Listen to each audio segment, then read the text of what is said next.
But he channeled that experience into authoring his best-selling book, Rejection Proof: How I Beat Rejection and Fear and Became Invincible Through 100 Days of Rejection. He's also known for one of the most viewed TED Talks of all time. That's right, of all time, where he talked about his journey through 100 days of rejection. And he's also the CEO of Dare Me, a leading overcoming rejection training company. Ladies and gentlemen, Jeunesse family, for the next hour, I want you to set aside every distraction. I want you to laser focus in and soak up every life lesson of our Expo 2021 Ignite Kickoff Keynote speaker. Put your hands together and help me welcome a huge Jeunesse family welcome. I'm talking like an 11 like we did. Put your hands together and help me welcome to the Expo stage, overcoming rejection expert and best-selling author, Jiang.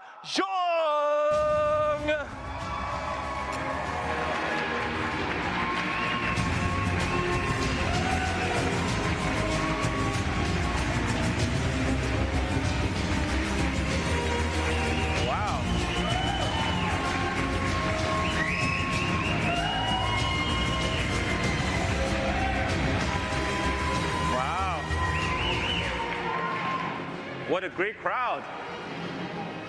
What great energy. I should talk to Jiang every day. Man, he just pumped me up. So, well, let's talk about rejection. All right. How many of you like rejection? Raise your hand. Anyone? A couple people, okay. Weirdos. Let's start with a better question. How many of you like gifts? Raise your hand. I hope all of you. Better be all of you. I love gifts. I love getting gifts. I love giving gifts. Mostly getting gifts.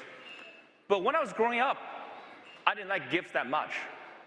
Why? Well, I grew up in Beijing, China. Wait, where are my Chinese folks at? Anyone? All right, there you go. So I grew up in Beijing, China. I had a pretty good childhood. But one day, my first grade teacher came up with this brilliant idea. Brilliant. That she wanted us to not only get gifts, but also learn to compliment each other at the same time. So she had all of us come to the front of the classroom. There were 40 of us, and she bought us holiday gifts and stacked them in the corner. She said, hey, why don't everyone say something nice about someone else? If you hear your name called by someone else, you can go pick up a gift and sit down. What a great idea, right? What could go wrong? When it started, it was great. Every time I heard someone else's name was called, whether it's a good student or someone can sing really well, I'll be like, yay, when it's my turn. Then there were 20 people left and 10 left. At the end, there were only 3 kids left. That's where the compliments stopped. And guess what? I was one of them. I mean, at that moment, I didn't want gifts anymore. I didn't want compliments anymore. I just want to sit down. I really have no idea why no one was saying anything nice about me. I thought that was cool. I thought I was a popular kid. Then I saw the 2 kids standing next to me. I knew otherwise because I hated those 2 kids. And the teacher was freaking out. She was like, oh my God, will anyone say anything nice about these people? No? All right, why don't you just go grab a gift and sit down? You guys behave better next year so someone will say something nice about you. You know, as I'm describing this, this happened to me yesterday, right? Ever since that day, I would just rather die than be in that situation again, getting rejected in public. But I don't know who felt worse that day, whether me or the teacher. She probably realized that her team building event turned into this roast of 3 6-year-olds. You know, without the humor. You know, when you get roasted, it's supposed to be funny. There's just nothing funny about that day.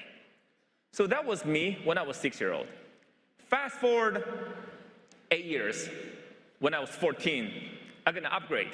Think about when I was 6, it's a version 1.0 of Jia. When I was 14, it's version 2.0. And I got an upgrade by this guy.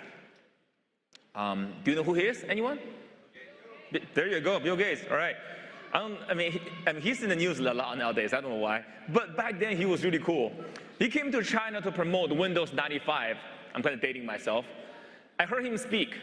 I love that guy. I just love that guy. I loved everything about him. This idea of using technology to change the world and his entrepreneurial story. So that night, I wrote a letter to my family telling them, hey, don't worry about your son. I got my life figured out. By age 25, I'll build the biggest company in the world, and I'll buy Microsoft. And I'm really embracing this idea of dominating the world from this guy. I didn't make this up. I did write that letter. My family kept the letter for me all those years, and they sent it to me when I was 30. They're like, have you done this? So this was the letter looks like. By the way, some of you might be able to read this. It's really bad handwriting in Chinese. It's a beautiful language, but I have a bad handwriting. But I did highlight some keywords for you so you know what I'm talking about. Yeah, all right, thanks.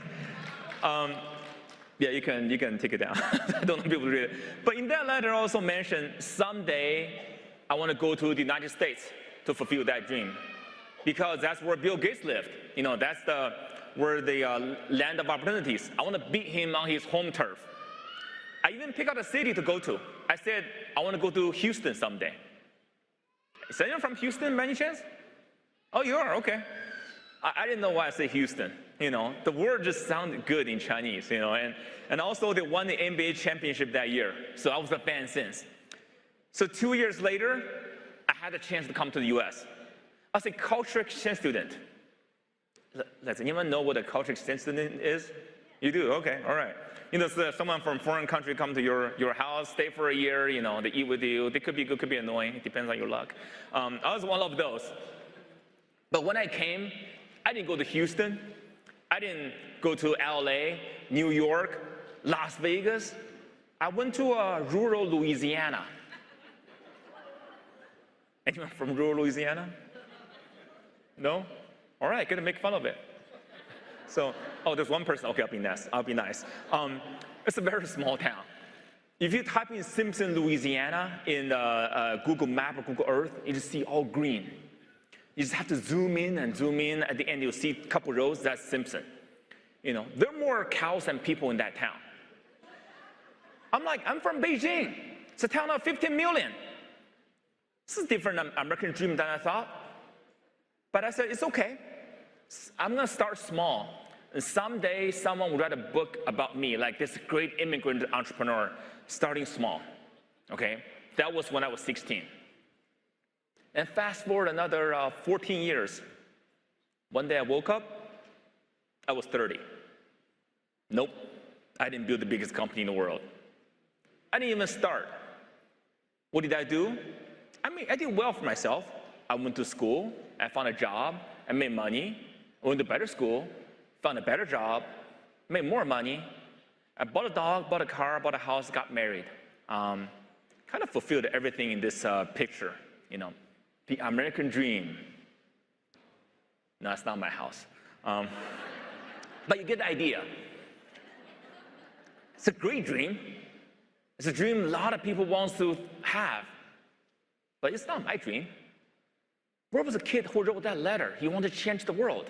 He wanted to impact people. And even at work, I felt stuck. I felt I wasn't progressing. I was like, what happened to me? So looking back, I say, turned out every time I wanted to do something, I want to take a risk. I wanted to step out. Even at work, I want to have a new proposal. I want to sell my ideas. I want to speak in front of people. Every time I did that, there was this constant battle between the 6-year-old and the 14-year-old. One wanted to change the world. Another was afraid of rejection. And guess what? Every time that 6-year-old won. So when I was 30, I just heard the news from my wife that we're gonna have a baby. Yay. I mean, don't get me wrong, I love babies. You know, I'm pro babies. I'll recommend them to all of you, you know, when the timing is right. But the thing is, when you become a father, this chance of you becoming this world-changing entrepreneur goes way down. Your priorities changed, your responsibilities changed. So I felt I probably missed my boat. So I talked to my wife. I was like, hey, you know, maybe, you know, I'll be a good family man. I'll be very responsible. maybe someday my kids can go after their dreams. So when I said that, my wife, Tracy, she was like, hey, when I first met you at school, all you talked about were your business ideas. You want to be this great entrepreneur. You want to just do things on your own. I want to have that guy back. If you want to be an entrepreneur, why don't you just go out and do it? Start your company. Quit your job. I mean, you don't have to do it forever. How about you do it for 6 months? And then we can set up some goals. If you can achieve those goals by the end of 6 months, you keep going. Otherwise, you can look for a job again. It's not that complicated. You know, there are many times in my life I felt I married up. You know, this is one of them. So this was the day my son was born in Austin, Texas. That's where I used to live. And 4 days before that, I quit my job. So this is me turning my badge to my manager. I asked her to take a picture of me. As you can see, she wasn't happy. This is a terrible picture. She was like, sure, there you go. So when I was walking out of that mammoth office building one last time, part of me felt great. You know, life and liberty and personal happiness. I can finally go after my dreams. The other half, I felt scared. I felt naked. Because before, I had all kinds of excuses of not going after my dreams, of not trying my hardest. You know, I have a kid on the way, I have a mortgage to pay, I got family, I have a good job. But now, there are no more excuses. The only person standing between me and success was myself. So I better get going. So I formed a team of 4 engineers. We're building this mobile app. We're prototyping. We were finding customers. We're marketing it. We're having a great time. But 4 months into my venture, it got real. Why? Because a local investor showed interest in my company. I really thought, well, let's wait up a little bit. The story gets better later. I really thought he was going to invest. I really did, like you did. And I even dreamed about this 5 different times. In those dreams, I was like, wow. You know, and I would get the call from the investor. I would try to play it cool on the phone. Then I hung up the phone, hugged my wife, and called my parents, and then I woke up. It sucks. You have to wake up from the same dream over and over again. But there was dreams and there was reality. The reality is, one day, I was at a restaurant celebrating a friend's birthday. And just people were singing, and just happiness all around me. Then my phone vibrated. I was like, oh, okay. I saw this email from the investor. I'm like, wow. So I clicked open. But before that, I was trying to channel good energy into this, you know, hopefully something good. Then I clicked open. It was a one-liner. It said, nope, we're not doing this. At that moment, I had to just stand up and walk out so people wouldn't see me crying in front of them. I didn't know why I was hurt. I thought, hey, I was ready for this. You know, I'm tough. I'm well-educated. I'm smart. I got a good team. But at that moment, the 6-year-old was standing on my shoulder again, just whispering to my ears. He was like, hey, who do you think you are? You want to be an entrepreneur? That's for the geniuses, like Steve Jobs and Bill Gates. You are just wannabe. You should quit now before you embarrass yourself more. So that night, I had a talk with my wife. I was like, well, maybe this is a real sign from above that I had a lot of fun. I give this a shot, but, you know, this guy knows business. This guy is a lot smarter than me. If he doesn't invest, he knows more than me, right? That must mean this idea is bad.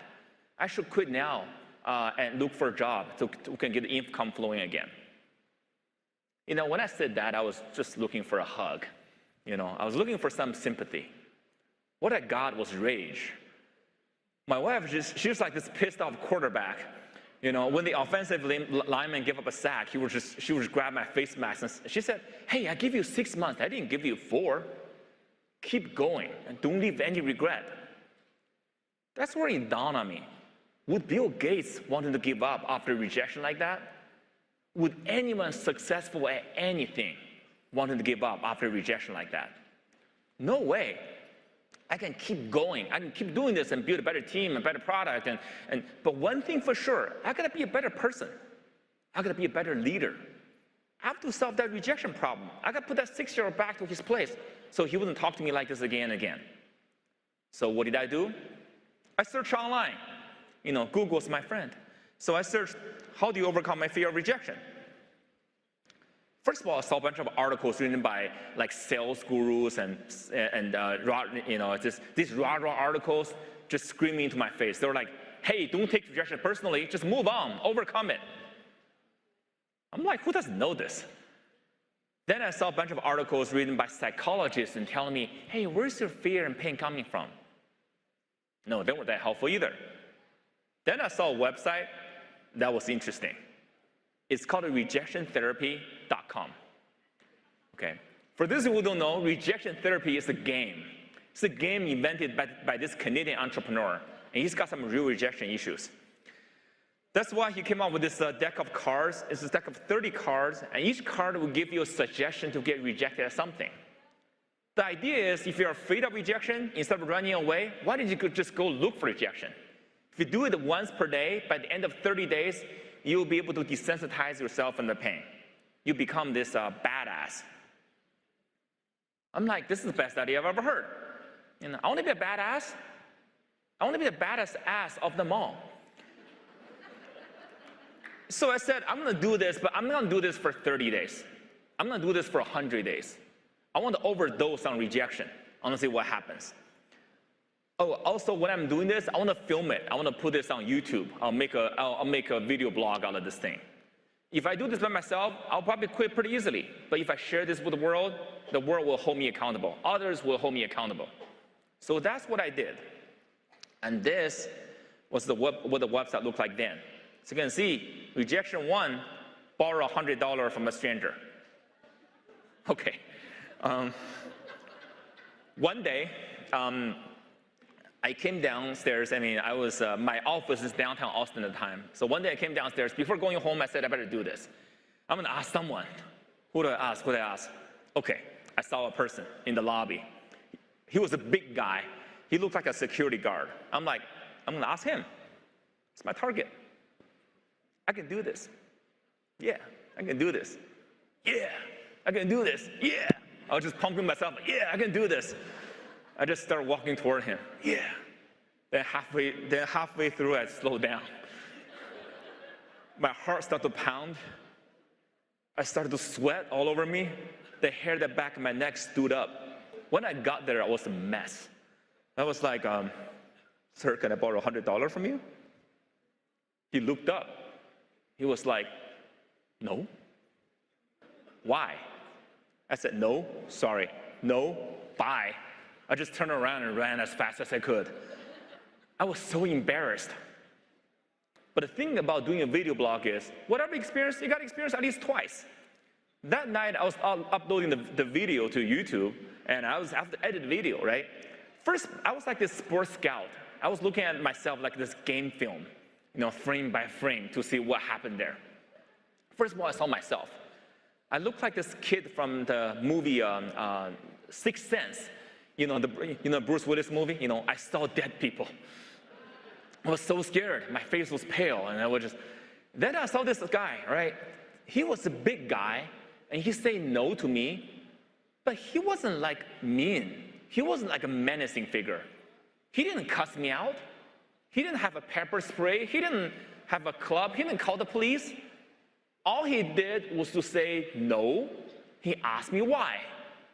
In fact, he was asking me to explain myself. I could have said many things at that moment. I could have said, well, I'm trying to overcome my fear of rejection here. Or I could have said, I'm trying to have some fun. If you can't do 100, can you do 50? 25? $5. You can do $5, can't you? I could have said all those things. But what did I say in reality? I said just 4 words. No, sorry, no, bye. I'm like, wow, this is like the microcosm of my life. Because every time I got the slightest rejection, I would just run as fast as I could, because I was scared, because I don't like the feeling of being rejected. So I said, okay, tomorrow, no matter what happens, after I get rejected, I'm going to stay engaged. I'm going to negotiate. I'm not going to run. I want to see what happens. So Rejection 2, request a burger refill. Okay. One day, I had this very juicy cheeseburger for lunch. It was really good. And afterward, I went and talked to the front desk person. I said, hey, can I get a burger refill? He was confused. He was like, what do you mean, burger refill? I said, just like a free drink refill, but with a burger instead. It's like, sorry, we don't do burger refill, man. That's where the rejection happened. But guess what? This time I didn't run. I stayed engaged. I said, hey, I love your burger. It is so good. If you give me a burger refill, I'll come back here every day for the next week. I'll tell everyone about it. It's not bad for free marketing, right? It's word of mouth marketing. He was like, yeah, it's a good idea, but sorry, can't do it. I can't give out free food. If I do it, I'll get in trouble with my manager. I'm like, okay, well, I didn't want to get in trouble. So that's where I left. And guess what? I wasn't scared anymore. It was still very awkward, but I didn't see dead people at that moment. So 2 days into this, I learned something important. If I don't run after rejection, I don't have to feel too bad. Then as I kept doing this, strange things started to happen, like really weird things. People started to say yes to me, one after another. For example, one day, I had this soccer ball in my hand. I went knock on someone's door. That guy opened the door. He's also a big guy. He's got this giant Texas flag on his T-shirt. If you're from Texas, you know people do that there. So I said, sir, can I play soccer in your backyard?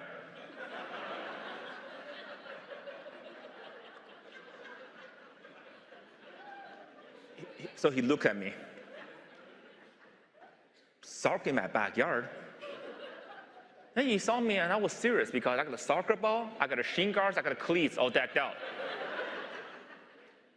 He was like, I guess so. Come on in.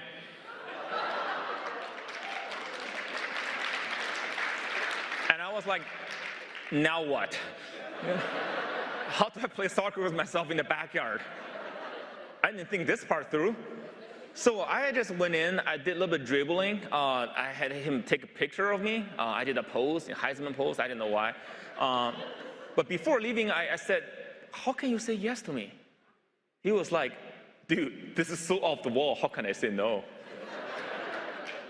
I'm like, okay. Then there's another day, I was driving down the highway. I saw a police car next to me. I waved at him, he waved back. I'm like, no, can you stop? So I pulled him over. I said, officer, can I drive your car? By the way, I don't want to get in trouble. I'm not going to drive it away. I just want to give it a spin. You know, I want to listen to a radio. I want to feel like a police officer. I always wonder what it's like to be a police officer. And he was like, I've never heard this before. Sure, why not? So I drove a police car that day. In the front, not in the back. You know, there was a difference. Then there's another day, I just got a bunch of yeses in a row. Man, I got frustrated. I'm like, this is rejection therapy, not acceptance therapy. I got to get rejected somehow today. What is one thing that no one's going to say yes to me, ever? How about if I try to fly someone's plane? By the way, I have no idea how to fly a plane. I don't have the knowledge or courage, license. I just want to get rejected that day. So I went to this airfield in Austin, and I saw this pilot-looking guy in the lobby. I said, sir, do you have a plane? He's like, yes, I do. I said, can I fly it? He's like, do you know how to fly? I'm like, nah. He's like, yeah, it's fine. I'll teach you how to fly. You want to do it now? I'm like, why? What's going on? As it turned out, he didn't own a commercial jetliner, like a Boeing or something. He owned a gyroplane, okay? For those who don't know, a gyroplane is like a miniature helicopter or like a motorcycle in air type of thing. So this is a rich hobbyist. He just bought a new gyroplane.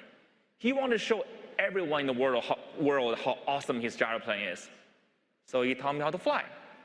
It was amazing. I'll tell you more about it later. By the way, if you go to my YouTube channel, you're going to see the video evidence of all of this. They're all pretty fun.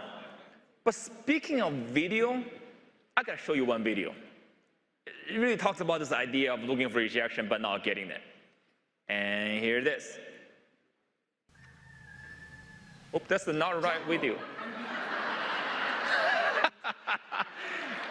You get rejected by videos sometimes. I do feel unlucky. So can you go to the back? Can you get my video? That's a very nice lady to explain this. If not, driving to Krispy Kreme. Oh, there we go. I'm going to, well, I know, I just got my haircut yesterday. I look like a Vietcong from the 1960s. It's okay. I'm going to grow into it, or my hair is going to grow into me, either way. I'm driving toward Krispy Kreme. I'm going to ask them to make me some specialized donuts. And we'll see what happens. What kind of specialized donuts are you talking about? I like to have getting you link the 5 donuts together, make them look like Olympic symbols. Oh. And when are you looking to these? Huh? When? The next 15 minutes.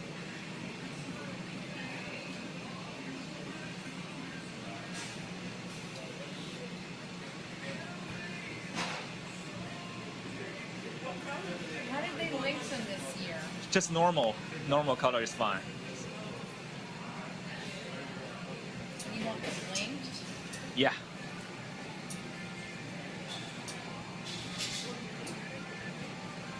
I don't know if we can do that. I've got it.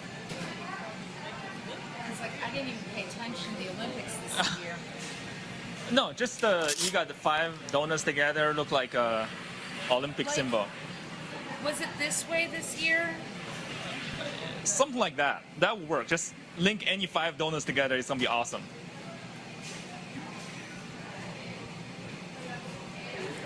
It's going to take me longer How long?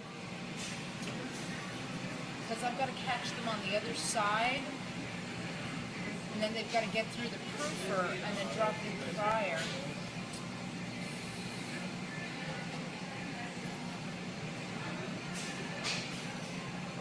It was the red, blue, green, yellow.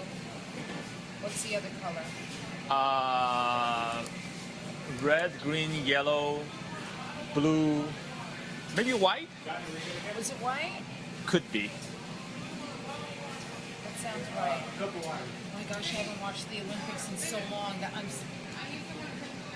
I may not be able to link them, but I can maybe make them look like they're interlinked.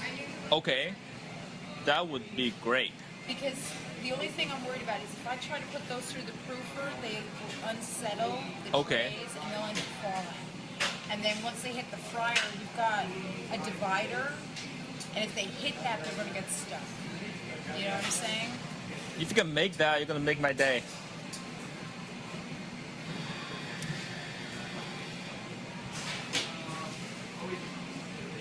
What is it? It's red, yellow, green, blue, white, right? Yep. Let me see what I can do. Okay.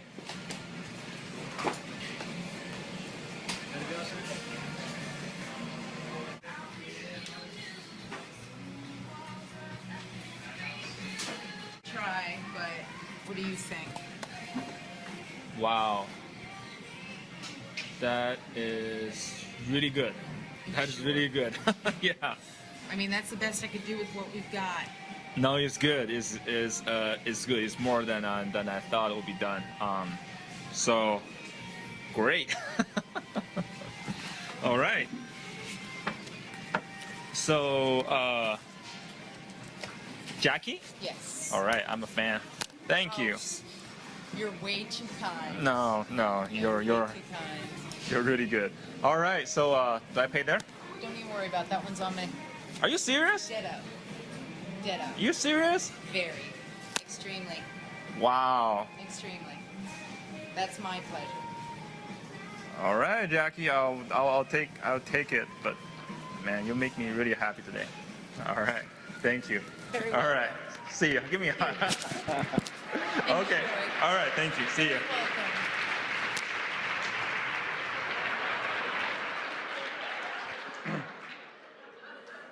Wasn't that awesome? So these were the donuts. We have them for dessert that night. It's very sweet. There's a lot of sugar in there. But the whole experience felt even sweeter. When I was walking out of the donut shop, I just had tears in my eyes because I couldn't believe the customer service or human kindness that you saw in that video. And apparently the world couldn't believe that either. After I put this video on YouTube, it went to the front page of Yahoo, Reddit, Time of India, Daily Mail of UK. It went around the globe. It got over 5 million views. In fact, Krispy Kreme stock actually went up after this video. It's like a marketer's dream, right? And because of this video, I started getting emails from people from all over the world. People sharing stories. I mean, some of them are telling me, give me driving tips, please don't film yourself while driving. I appreciated that.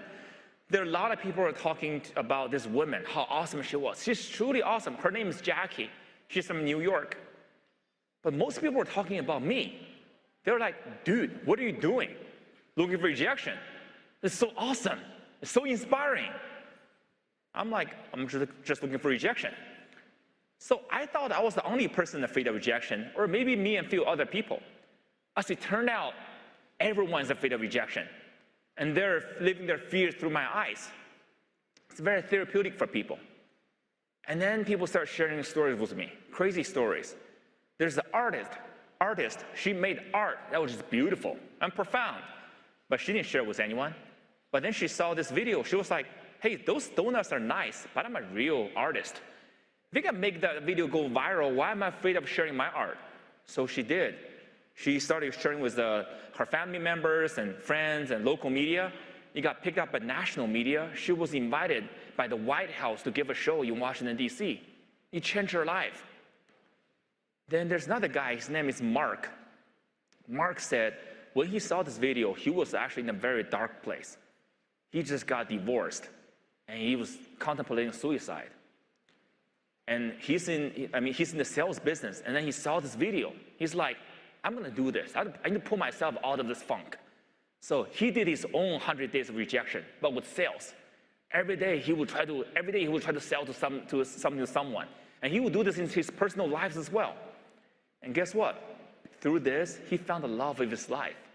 And also, he quadrupled his business. A few years later, he got married. He invited me to go to his wedding. It's an amazing story. And all these type of stories. There are people who started new businesses. There are 2 people who started very popular podcasts because they saw this video. I was like, wow, what is this? This is really important. If I can get to the bottom of this, help people overcome their fear of rejection, I can make some real impacts in this world.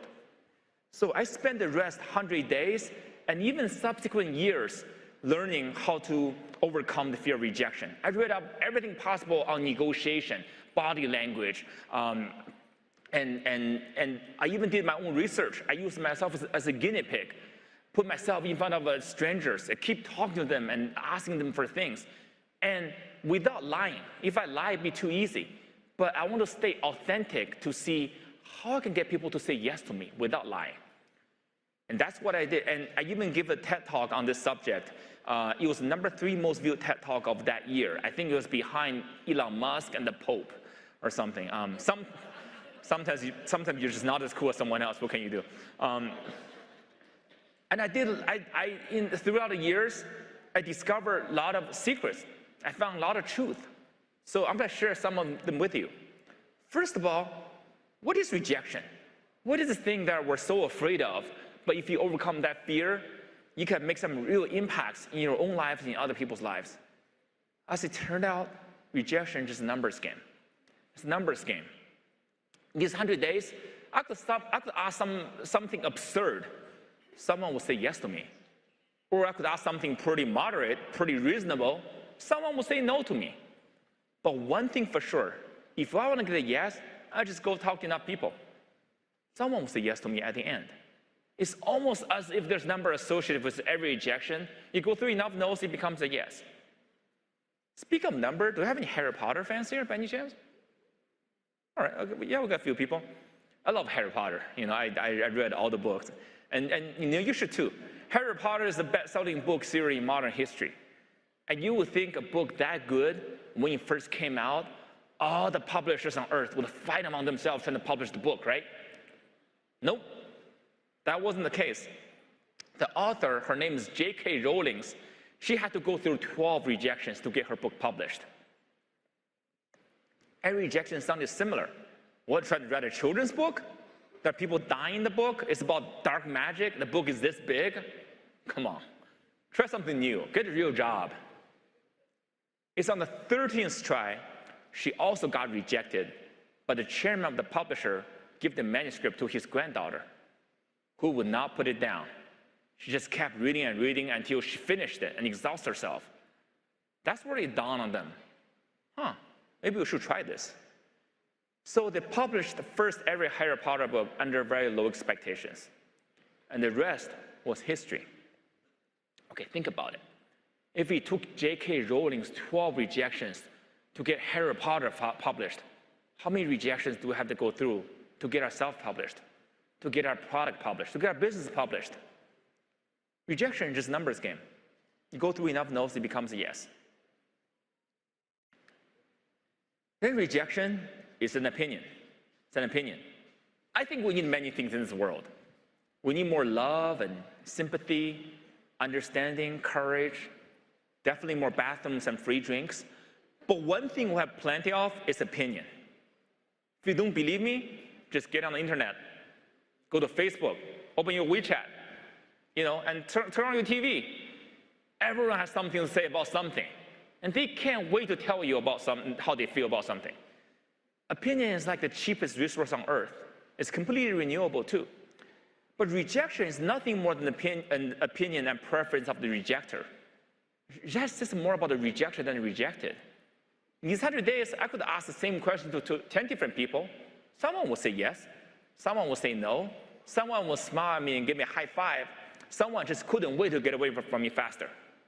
I was the same person, making the same request. It says everything about that person's state of mind, or what happened to him or her the night before, or maybe it's a lifelong of understanding, needs, prejudice, education, who knows? It has nothing to do with us. It has everything to do with that person. But when it comes to rejection, we think it's all about us, because we're the centers of our own universe.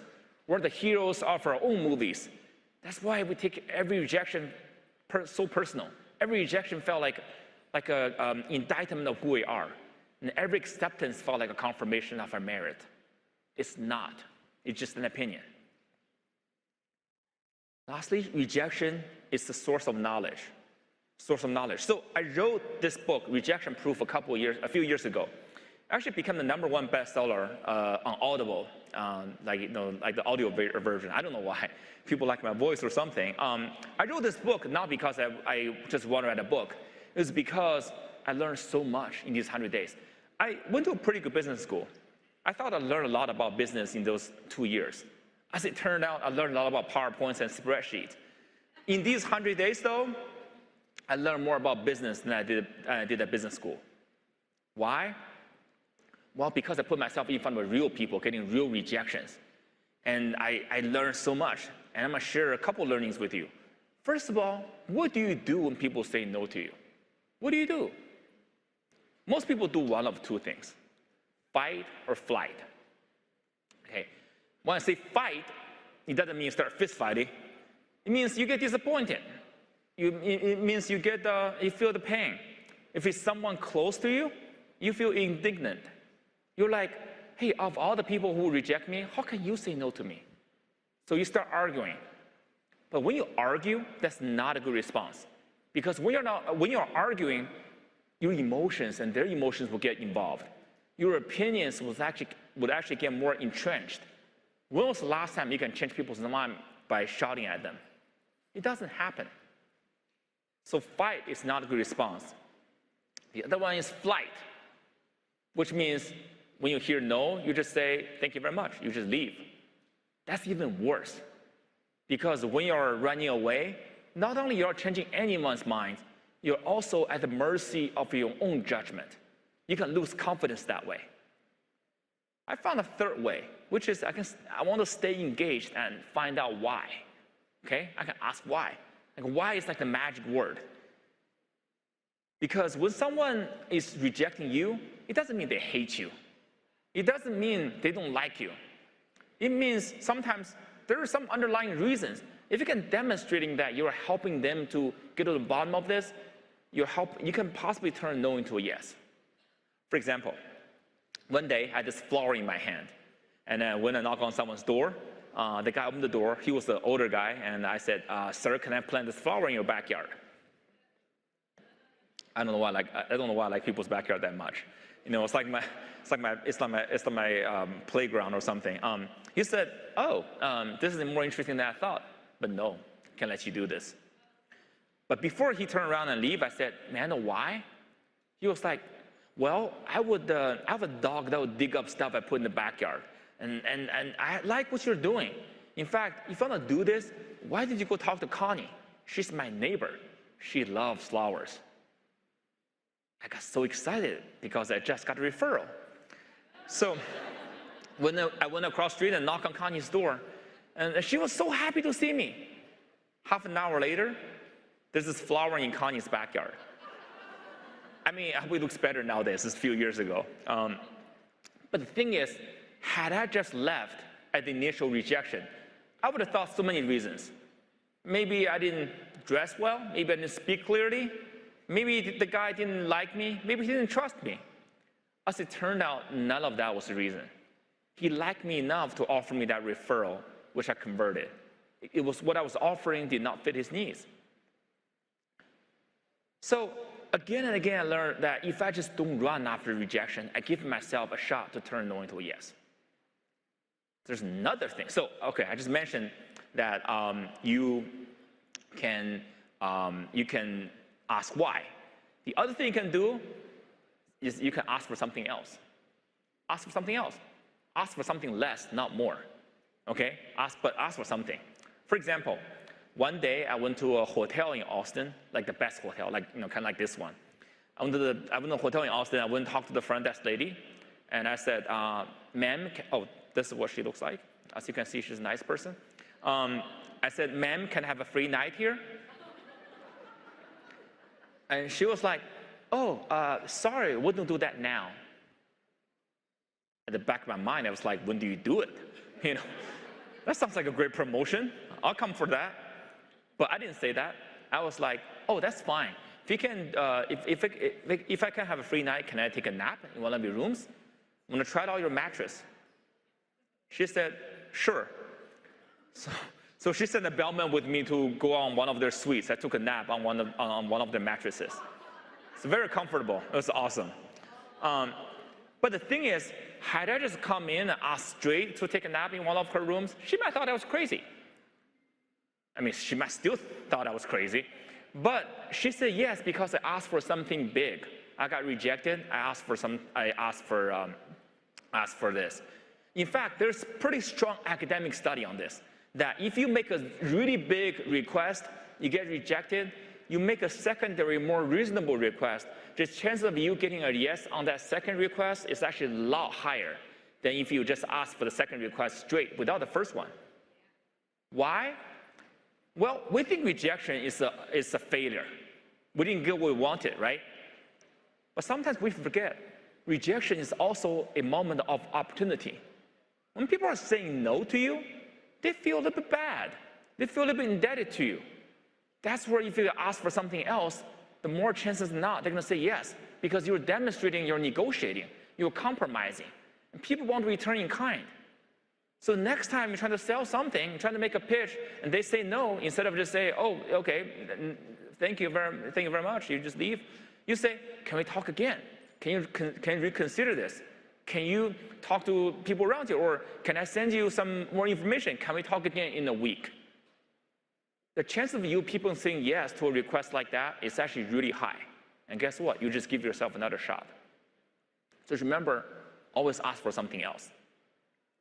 By the way, I can keep going and going. And in my book, I wrote about 16 different ways to turn no into yes, and how you get more yes. How do you ask questions to get more yeses, and how do you say no to people?